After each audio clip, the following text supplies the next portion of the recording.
The last 16 months have been, I would say, surreal. The first one was actually through ViewBook.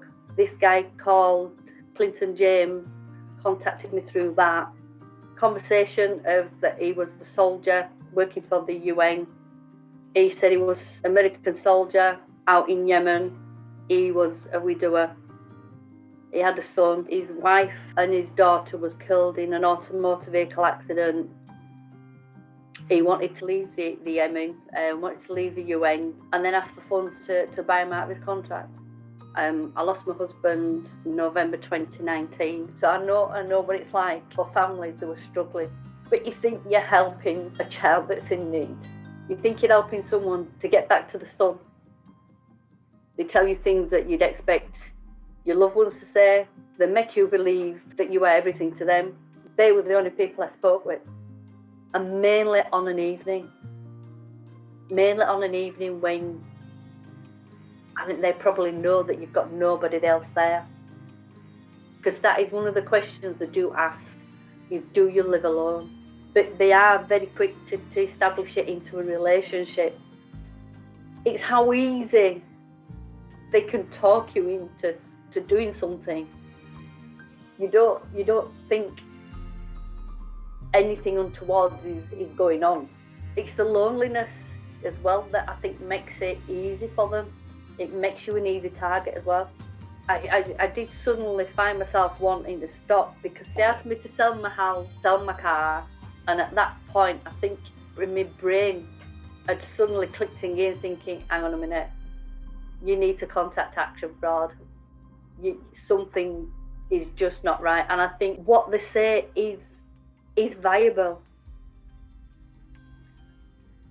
What they say is understandable. Because of what they're saying to you, it's our secret, don't tell anybody, because they won't believe you that you're really talking to this and they won't believe that you're really talking to that.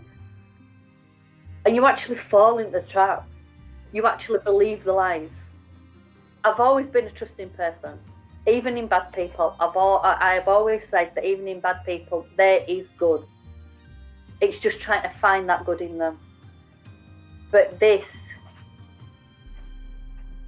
is just, it's, in a sense, it's mastery in that sense of how they're able to do it, but at the same time, they're destroying people's lives. I think sometimes as well, I think it's you don't want to believe that you're being manipulated, but you don't realise that you are being manipulated. But at the same time, I think you're not wanting to believe that you could possibly be manipulated. Now with them, I'm just angry. Angry at how easily they find it to manipulate people. Manipulate people who are vulnerable, who are lonely.